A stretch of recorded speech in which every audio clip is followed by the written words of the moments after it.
اس طور پر کہ حجر اسود کی جانب رخ کرنے سے سبز لائٹ کی طرف آپ کی پشت ہو جائے۔ اس تصویر میں سبز لائٹ کو دیکھا جا سکتا ہے۔ نیلے رنگ کی لکیر کے ذریعے حجر اسود کی سیدھ کی وضاحت کی گئی ہے۔ اس بات کا خصوصی خیال رکھیں کہ حجر اسود کے استلام یا اشارہ کے علاوہ دوران طواف خانہ کعبہ کی طرف نہ سینہ کرنا جائز ہے اور نہ پشت، بلکہ پورے طواف کے دوران بایاں کندھا بیت اللہ کی جانب رہنا چاہیے۔ حج تمتع کرنے والے حضرات طواف شروع کرنے پر تلبیہ پڑھنا ختم کر دیں گے۔ اس طواف میں اور اس کے بعد حج کا احرام باندھنے تک حج تمتع کرنے والے تلبیہ نہیں پڑھیں گے۔ حج و عمرہ کرنے والے حضرات نے چونکہ اس طواف کے بعد سعی بھی کرنی ہے، لہذا وہ اس طواف کے پہلے 3 چکروں میں رمل بھی کریں گے۔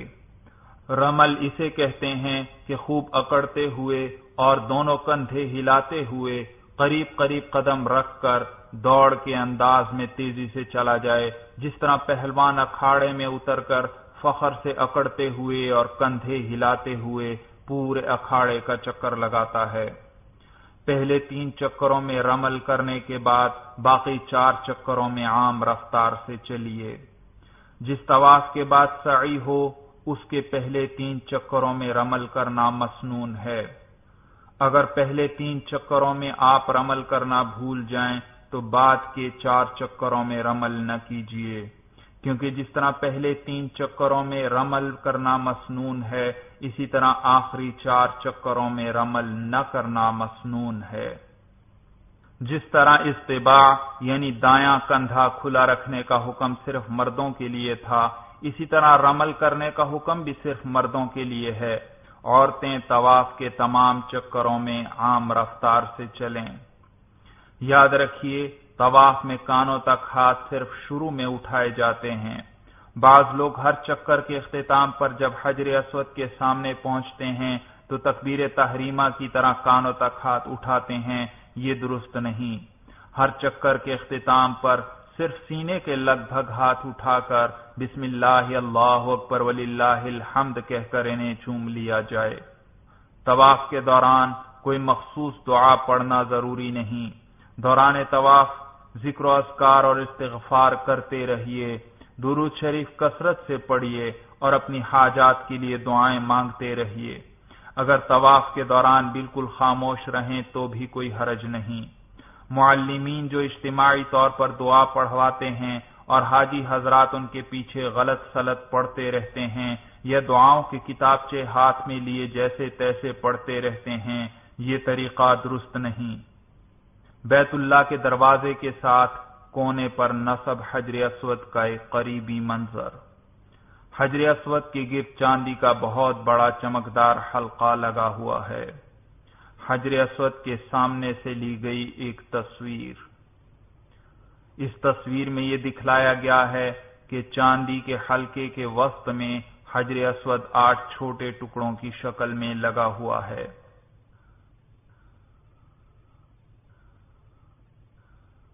خانہ کعبہ کے دروازے کا ایک منظر۔ خانہ کعبہ کے دروازے کی ایک اور تصویر۔ اس تصویر میں خانہ کعبہ کا اندرونی منظر دکھلایا گیا ہے۔ تصویر میں بیت اللہ کے اندر بنے ہوئے 3 ستون دکھائی دے رہے ہیں اور عقب میں بیت اللہ کا دروازہ کھلا ہوا دیکھا جا سکتا ہے۔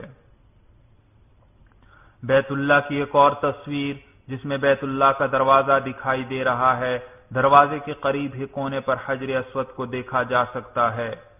بیت اللہ کے دروازے اور حجر اسود کے درمیان کی جگہ کو ملتزم کہتے ہیں۔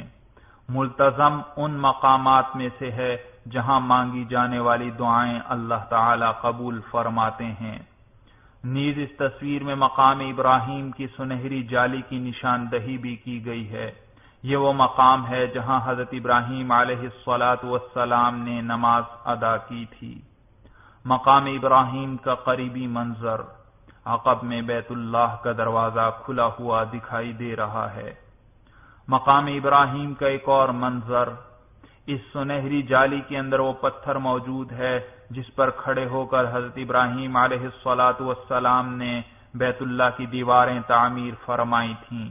پتھر پر حضرت ابراہیم علیہ السلام کے قدموں کے نشانات آج بھی موجود ہیں، جنہیں اس جالی میں سے بآسانی دیکھا جا سکتا ہے۔ مقام ابراہیم پر نصب سنہری جالی کا اندرونی منظر۔ چاندی کے چوکٹھے میں موجود پتھر پر قدموں کے نشانات نمایاں ہیں۔ چاندی کے چوکٹھے میں موجود حضرت ابراہیم علیہ السلام کے قدموں کے نشانات والے پتھر کی ایک پرانی تصویر۔ ایک اور تصویر جس میں چاندی کے چوکٹھے میں بند پتھر پر حضرت ابراہیم علیہ السلام کے قدموں کے نشانات نمایاں ہیں۔ ارد گرد چاندی ہے اور درمیان میں گہرائی میں سرخی مائل پتھر دکھائی دے رہا ہے جس میں دراڑیں پڑی ہوئی ہیں۔ بیت اللہ کی ایک اور تصویر جس میں مقام ابراہیم کی سنہری جالی بھی نظر آ رہی ہے۔ تصویر میں بیت اللہ کے ساتھ ہی نصف دائرے کی شکل کی ایک دیوار کو واضح طور پر دیکھا جا سکتا ہے۔ بیت اللہ کا یہ حصہ حطیم کہلاتا ہے۔ یہ بھی دراصل بیت اللہ ہی کا حصہ ہے۔ حضور صلی اللہ علیہ وسلم کی نبوت سے قبل ایک مرتبہ سیلاب سے بیت اللہ کی عمارت کو شدید نقصان پہنچا تو قریش نے بیت اللہ کی تعمیر نو کی اور اس تعمیر میں صرف حلال مال خرچ کرنے کی شرط لگائی، مگر حلال مال کو جب جمع کیا گیا تو اس سے ساری عمارت تعمیر نہیں ہو سکتی تھی، چنانچہ کچھ حصہ پر تو عمارت بنا دی گئی جبکہ باقی حصہ پر چھوٹی سی دیوار بنا کر اسے اسی طرح چھوڑ دیا گیا۔ یہی حصہ حطیم کہلاتا ہے، مگر اس کا فائدہ یہ ہوا کہ اب کسی عام شخص کی بھی یہ تمنا ہو کہ میں بیت اللہ کے اندر جا کر نماز ادا کروں تو وہ حطیم کے اندر نماز ادا کر کے اپنی اس تمنا کو پورا کر سکتا ہے۔ بیت اللہ کی ایک اور تصویر جس میں حطیم کو واضح طور پر دیکھا جا سکتا ہے۔ اس تصویر میں دوسری جانب سے حطیم کا منظر دکھلایا گیا ہے۔ جب طواف کے ساتھ چکر مکمل کر لیں تو اضطباع ختم کر دیجئے اور دونوں کندھے چادر سے ڈھانپ لیجئے۔ جیسا کہ پہلے ذکر ہو چکا کہ ہر طواف کے بعد 2 رکعت نماز پڑھنا واجب ہے۔ یہ دوگانہ طواف مسجد الحرام میں جہاں بھی ادا کرنا چاہیں ادا کر سکتے ہیں، البتہ مقام ابراہیم کے پاس انہیں ادا کرنا افضل ہے۔ ہجوم کے باوجود بعض لوگ ہر حال میں اسی جگہ دوگانہ طواف پڑھنا شروع کر دیتے ہیں، جس کی وجہ سے خود بھی تکلیف میں مبتلا ہوتے ہیں اور طواف کرنے والوں کے لیے بھی تکلیف کا باعث بنتے ہیں۔ یہ طریقہ درست نہیں۔ یاد رکھیے، ایسے موقع پر بہتر یہ ہے کہ مسجد الحرام میں ایسی جگہ پر یہ 2 رکعت واجب الطواف ادا کیے جائیں جہاں دوسروں کو بھی تکلیف نہ ہو اور خود بھی اطمینان سے نماز ادا کر سکیں۔ طواف سے فراغت کے بعد اب آپ نے سعی کرنی ہے، لہذا پہلے یہ سمجھ لیں کہ سعی کسے کہتے ہیں۔ مسجد الحرام کی ایک تصویر۔ اس تصویر میں دیکھا جا سکتا ہے کہ ایک برآمدہ مسجد کی باقی عمارت سے الگ ہو کر دور تک سیدھا چلا گیا ہے۔ اس برآمدے میں سعی کی جاتی ہے۔ اس برآمدے کے ایک کونے پر صفا پہاڑی ہے جبکہ دوسرے کونے پر مروہ پہاڑی ہے۔ صفا اور مروہ کے درمیان 7 چکر لگانے کا نام سعی ہے۔ سعی کی ابتدا صفا پہاڑی سے کی جاتی ہے۔ صفا سے چلتے ہوئے مروہ پہاڑی پر پہنچیں تو یہ 1 چکر مکمل ہوا، پھر واپس صفا پر پہنچیں تو 2 چکر ہوئے، اس طرح 7واں چکر مروہ پر مکمل ہوتا ہے۔ تصویر میں صفا اور مروہ کی نشاندہی کی گئی ہے۔ تصویر میں نظر آنے والے دونوں گنبدوں کے نیچے صفا اور مروہ کی پہاڑیاں موجود ہیں۔ یاد رکھیے، عمرہ صرف طواف اور سعی پر مشتمل ہوتا ہے، جس کا طریقہ یہ ہے کہ میقات سے احرام باندھ کر عمرے کی نیت کی جائے اور تلبیہ پڑھا جائے اور پھر بیت اللہ کا طواف اور صفا و مروہ کے درمیان سعی کی جائے تو عمرہ مکمل ہوا۔ اب بال منڈوا کر یا چھوٹے کروا کر احرام اتار کر عام کپڑے پہن لیے جاتے ہیں۔ دوسرے زاویے سے لی گئی مسجد الحرام کی ایک پرانی تصویر جس میں صفا مروہ کی نشاندہی کی گئی ہے۔ آپ طواف کر چکے ہیں، اب دوسرا عمل سعی یعنی صفا و مروہ کے درمیان 7 چکر لگانے کا ہے۔ اب آپ کو وضو کی ضرورت ہو تو وضو کر لیجئے، سنت یہ ہے کہ سعی باوضو ہو۔ پھر حجر اسود کے سامنے آئیے اور مذکورہ طریقہ کے مطابق دونوں ہاتھ سینے کے لگ بھگ اٹھا کر ہتھیلیوں کا رخ حجر اسود کی طرف کرتے ہوئے بسم اللہ اللہ اکبر وللہ الحمد کہیے اور پھر ہاتھوں کو بوسہ دیجئے۔ اس کے بعد صفا پر تشریف لے جائیے۔ وہ سبز لائٹ جہاں سے طواف کی ابتدا کی جاتی ہے، اس لائٹ کے نیچے برآمدے کے اندر تشریف لے جائیں۔ چند قدموں کے فاصلے پر سامنے بائیں جانب صفا پہاڑی دکھلائی دے گی۔ اس تصویر میں گنبد کے نیچے موجود صفا پہاڑی نظر آ رہی ہے۔ حرم شریف کی ایک جدید تصویر۔ اس تصویر میں دیکھا جا سکتا ہے کہ سعی کے برآمدے کی تعمیر نو جاری ہے۔ سعی کے برآمدے کی تعمیر نو کی ایک اور تصویر۔ جیسا کہ پہلے بیان ہو چکا کہ حج تمتع اور حج قران میں عمرہ اور حج دونوں ادا کیے جاتے ہیں، تو حج تمتع اور حج قران والوں کے لیے یہ عمرہ کی سعی ہوگی، لہذا وہ عمرہ کی سعی کی نیت کریں، جبکہ حج افراد کرنے والوں کے لیے یہ حج کی سعی ہے، لہذا وہ حج کی سعی کی نیت کریں۔ صفا پہاڑی کے مقام پر پہنچ کر آپ قبلہ رخ کھڑے ہو جائیے اور سعی کی نیت کر کے خوب دعا مانگ لیجئے۔ دعا کے بعد مروہ کی جانب چلیے۔ صفا و مروہ کے برآمدے کا اندرونی منظر جس میں لوگ سعی کرتے ہوئے نظر آ رہے ہیں۔ چھت پر 2 سبز نشانات دیکھے جا سکتے ہیں۔ سعی کے 7 چکروں کے دوران سعی کرنے والا جب بھی یہاں پہنچے تو ایک سبز نشان سے دوسرے سبز نشان تک ہلکی رفتار سے دوڑ لگائے۔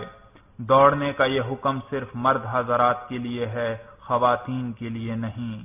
خواتین یہاں بھی عام رفتار سے چلتی رہیں۔ سعی کے دوران ذکر و اذکار، استغفار اور دعا کرتے رہیے۔ بالکل خاموش رہیں تو بھی جائز ہے۔ صفا سے چلتے ہوئے جب مروہ پر پہنچ جائیں تو یہ ایک چکر مکمل ہوا۔ مروہ پر قبلہ رخ کھڑے ہو کر خوب دعا کر لیجئے، پھر مروہ سے صفا کی طرف چل پڑیے۔ مرد حضرات سبز نشانات کے درمیان ہلکی رفتار سے دوڑ لگائیں۔ صفا پر پہنچ کر 2 چکر مکمل ہو گئے۔ صفا پر قبلہ رخ کھڑے ہو کر خوب دعا کر لیجئے۔ اسی طرح چلتے ہوئے 7واں چکر مروہ پر مکمل ہوگا۔ ان 7 چکروں کے دوران جب بھی صفا یا مروہ پر پہنچیں تو قبلہ رخ کھڑے ہو کر خوب دعا کرنی چاہیے۔ بہتر یہ ہے کہ سعی کے بعد بطور شکرانہ 2 نفل ادا کر لیں۔ عمرے کا آخری عمل حلق یا قصر ہے۔ حلق کا معنی ہے استرے سے سر کے بالوں کو منڈوانا، اور قصر کا معنی ہے سر کے بالوں کو قینچی سے چھوٹا کر لینا۔ حلق یا قصر کے بعد احرام کی پابندیاں ختم ہو جاتی ہیں اور احرام کی 2 چادریں اتار کر عام استعمال کے سلے ہوئے کپڑے پہن لیے جاتے ہیں۔ لیکن یاد رکھیے، حج افراد یا حج قران کرنے والے اس وقت حلق یا قصر نہیں کریں گے، بلکہ حج کے اختتام پر حلق یا قصر کروائیں گے، اور اس وقت تک احرام کی پابندیاں برقرار رہیں گی، جبکہ حج تمتع کرنے والا اس سعی سے فارغ ہو کر حلق یا قصر کروا لے اور پھر عام استعمال کے سلے ہوئے کپڑے پہن لے۔ حج تمتع کرنے والے پر سے اب احرام کی تمام پابندیاں ختم ہو چکی۔ مردوں کے لیے استرے سے سر کے بال منڈوانا افضل ہے، اور اگر قصر کرنا چاہیں تو پورے سر کے بالوں کے آخری کناروں کو 1.25 انچ سے 1.5 انچ کے لگ بھگ کٹوا لیں۔ خواتین صرف قصر کروا سکتی ہیں۔ حج تمتع کرنے والی خواتین بھی پورے سر کے بالوں کے نچلے کنارے 1.5 انچ کے لگ بھگ کاٹ لیں۔ یاد رکھیے، مروہ کے قریب بہت سے لوگ قینچی لیے کھڑے ہوتے ہیں، ان سے چند بال کٹوا لینا حنفی محرم کے لیے ہرگز کافی نہیں، اس سے اجتناب کیجیے، ورنہ دم لازم